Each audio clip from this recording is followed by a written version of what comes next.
ಕೆಪಿಎಸ್ಸಿಯ ಅಕ್ರಮದ ಬಗ್ಗೆ ಇವತ್ತು ಬೆಳಿಗ್ಗೆ ಕನ್ನಡಪ್ರಭ ಪತ್ರಿಕೆಯಲ್ಲಿ ಒಂದು ವರದಿಯನ್ನ ನೋಡಿರ್ತೀರಾ ಆಲ್ಮೋಸ್ಟ್ ಎಲ್ರು.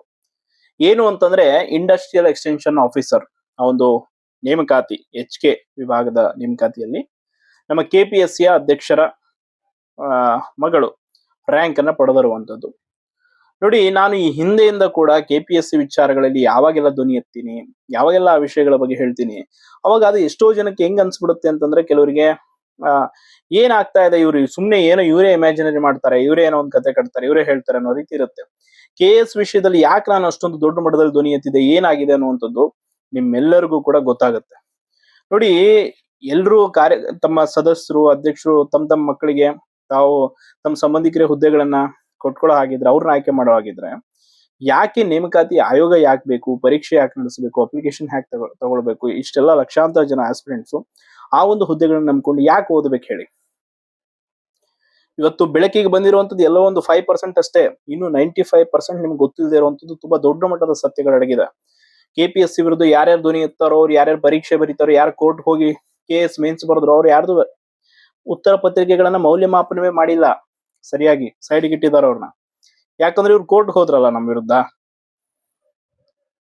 ಇವಾಗ ಏನೋ KPSC ಒಳಗಡೆ ನಿಜಕ್ಕೂ ಹೇಳ್ತೀನಿ, ನಾನು ಯಾರಿಗೇನೋ ಒಪಿನಿಯನ್ ಇದೆ ಗೊತ್ತಿಲ್ಲ, ನನಗಂತೂ ಈಗಿರುವಂತ ಕಾರ್ಯದರ್ಶಿ ಮೇಡಮ್ ಅವ್ರ ಮೇಲೆ ತುಂಬಾ ಗೌರವ ಇದೆ. ಯಾಕಂದ್ರೆ PDO ವಿಷಯದಲ್ಲಿ, ಗ್ರೂಪ್ ಬಿ ವಿಷಯದಲ್ಲಿ ನಾವೇನು OMR ನೀವು ತನಿಖೆ ಮಾಡಿ ಅಥವಾ ನಾವೇನು ಹೋಗಿ ಅವರಿಗೆ ಸಮರ್ಪಕವಾಗಿ ದಾಖಲೆಗಳನ್ನ ಕೊಟ್ವೋ ಅದಕ್ಕೆ ಅವರು ಸರಿಯಾದ ರೀತಿಯಲ್ಲಿ ಸ್ಪಂದಿಸಿ ರಿಸಲ್ಟ್ ಗಳನ್ನ ಹೋಲ್ಡ್ ಮಾಡಿದ್ರು, ಅದನ್ನ ತನಿಖೆ ಮಾಡಿಸ್ತೀವಿ ಅಂತ. ಆ ವಿಷಯದಲ್ಲಿ ನಮ್ಗೆ ಅವ್ರ ಮೇಲೆ ತುಂಬಾ ಗೌರವ ಇದೆ. ಅಂಡ್ KS ವಿಷಯದಲ್ಲೂ ಕೂಡ ಅಷ್ಟೇ, ನಾವು ಲೀಗಲ್ ನೋಟಿಸ್ ಕಳೆದ ವಾರ ಲೀಗಲ್ ನೋಟಿಸ್ ಕೊಟ್ಟು ಬಂದ್ಮೇಲೆ ನೀವು KS ರಿಸಲ್ಟ್ ಬಿಡಬಾರ್ದು, ಅದು ಕೋರ್ಟ್ ಅಲ್ಲಿ ಆಗೋವರೆಗೂ ಅಂತ ಹೇಳಿದ್ಮೇಲೆ ಅದಕ್ಕೂ ಕೂಡ ಅವ್ರು ಗೌರವ ಕೊಟ್ಟರು.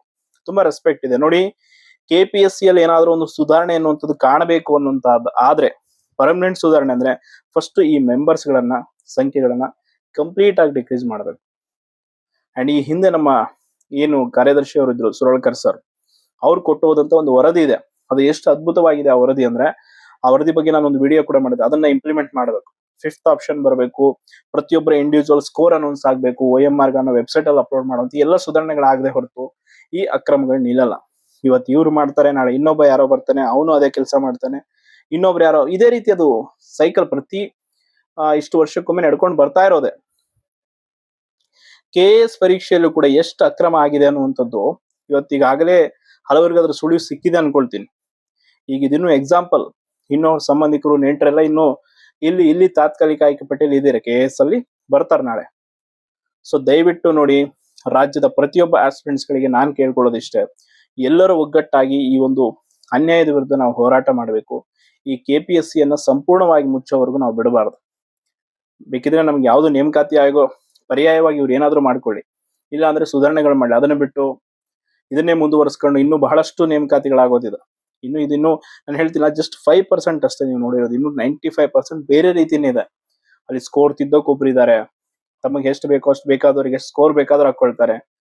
ಡಾಕ್ಯುಮೆಂಟ್ ವೆರಿಫಿಕೇಶನ್ಗೆ ಸುಮ್ನೆ ನೇಮಕಾವಸ್ಥೆ ಕರೀತಾರೆ, ಅಲ್ಲಿ ಆಲ್ರೆಡಿ ಲಿಸ್ಟ್ ರೆಡಿ ಇರುತ್ತೆ, ಯಾರನ್ನ ಸೆಲೆಕ್ಟ್ ಮಾಡ್ಬೇಕು ಅಂತ. ಈ ರೀತಿ ಬೇರೆ ಬೇರೆ ರೀತಿ ಡಿಸೈನ್ ಆಗಿ ಅಕ್ರಮಗಳು ನಡೆಯುತ್ತೆ. OMR ಕಾಪಿ ಕೊಡೋದು ಬೇರೆ, ಕ್ವಶನ್ ಪೇಪರ್ನ ಅಡ್ವಾನ್ಸ್ ಆಗಿ ಈ ಬ್ರೋಕರ್ ಗಳಿಗೆ ತಲುಪಿಸೋದು ಬೇರೆ, ಎಲ್ಲ ವೆರೈಟಿ ಆಫ್ ಸ್ಕ್ಯಾಮ್ಸ್ ಗಳನ್ನ ಅವರು ಮಾಡ್ತಾರೆ.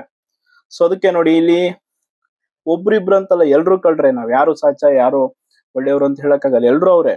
ಸೊ ನಾವು KS ವಿಷಯದಲ್ಲಿ ಅಷ್ಟು ಪ್ರಬಲವಾಗಿ ಧ್ವನಿ ಎತ್ತಿ ಒಬ್ಬನೇ ಹೋಗಿ ಏಕಾಂಗಿಯಾಗಿ KPSC ಕಚೇರಿ ಮುಂದೆ ಕೂತಾರೆ, ಆ ದಾಖಲೆಗಳನ್ನ ಕೊಡಬೇಕು, ನಾವು ನ್ಯಾಯ ಪಡಿಬೇಕಂತ ಅವತ್ತು ಯಾರು ಸಪೋರ್ಟಿಗೆ ಬರ್ಲಿಲ್ಲ. ನೋಡಿ, ಇದನ್ನೇ ನಾನು ಹೇಳೋದು, ಅನ್ಯಾಯ ಮಾಡೋರಿಗೆ ಅಷ್ಟು ಬಲಿಷ್ಠವಾಗಿ ಅವ್ರಿಗೆ ಬೆಂಬಲಕ್ಕೆ ಎಲ್ರು ನಿಲ್ತಾರೆ, ನ್ಯಾಯದ ಪರ ಹೋರಾಟ ಮಾಡೋರಿಗೆ ಯಾಕೆ ನೀವು ಜೊತೆಗೆ ಸಾಥ್ ಕೊಡಲ್ಲ. PDO ವಿಷಯದಲ್ಲೂ ಅಷ್ಟೇ, ಇಷ್ಟೊತ್ತಿಗೆ ರಿಸಲ್ಟ್ ಬಿಟ್ಟು ಆರ್ಡರ್ ಕಾಪಿನೇ ಕೊಡೋರು ನಾಲೆಜ್ಗೆ. ಬಟ್ ಆ ವಿಷಯದಲ್ಲಿ ನಾವು ಪ್ರಬಲವಾಗಿ ವಿರೋಧವನ್ನ ತೋರಿದ್ವಿ.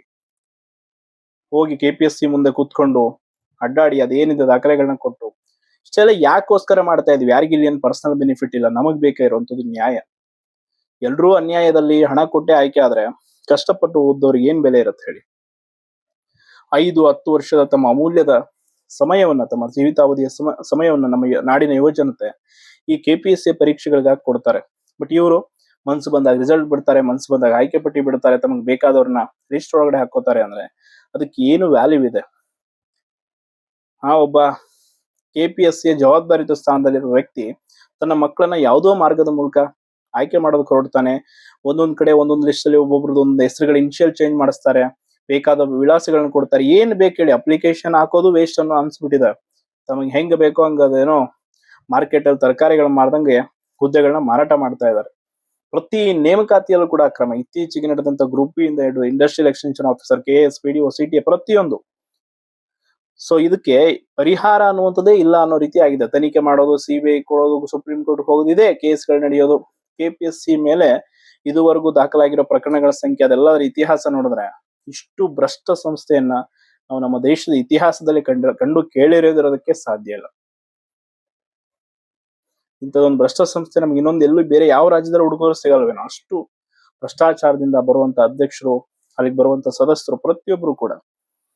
ಸೊ ಇಂಥ ವ್ಯವಸ್ಥೆ ನಡುವೆ ನಾವು ಏನೋ ಒಂದು ಹುದ್ದೆ ಪಡಿತೀನಿ, ಪ್ರಾಮಾಣಿಕವಾಗಿ ನಾನು ಓದಿ ನನಗೆ ಜಾಬ್ ಮಾಡ್ಕೋತೀನಿ ಅನ್ನುವಂಥವ್ರು ತುಂಬಾ ಎಫರ್ಟ್ ಮಾಡ್ಬೇಕಿದೆ. ಬೆರಳೆಣಿಕೆಯಷ್ಟು ಪ್ರಾಮಾಣಿಕರನ್ನ ತೋರಿಸಿ ಒಳಗಡೆ ತಮಗೆ ಎಷ್ಟು ಬೇಕೋ ಅಷ್ಟು ಜನರನ್ನ ಆಯ್ಕೆ ಮಾಡ್ಕೊಳ್ತಾರೆ.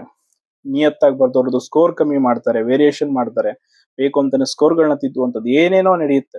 ಅದೆಲ್ಲ ರಿಯಾಲಿಟಿ ಹೆಂಗಾಗ್ಬಿಟ್ಟಿದೆ ನಾವು ಇದನ್ನ ನೋಡಿ ಅಂತಂದ್ರೆ ಅದನ್ನೇ ಹೇಳಿದ್ರು ನಂಬುವಂತ ಸ್ಥಿತಿಯಲ್ಲಿ ಆಸ್ಪಿರೆಂಟ್ಸ್ ಇಲ್ಲ. ಸೊ ದಯವಿಟ್ಟು ಇದೊಂದು ಒಳ್ಳೆ ಸಮಯ ಕೂಡಿ ಬಂದಿದೆ. ಹೇಗಾದ್ರೂ ಮಾಡಿ KPSC ಇರುವಂತ ಭ್ರಷ್ಟರನ್ನ ಹೊರಗಟ್ಟುವಂತ ಸಮಯ ಬಂದಿದೆ. ಎಲ್ಲರೂ ಒಗ್ಗಟ್ಟಾಗಿ ಹೋರಾಟ ಮಾಡೋಣ. ಧನ್ಯವಾದಗಳು.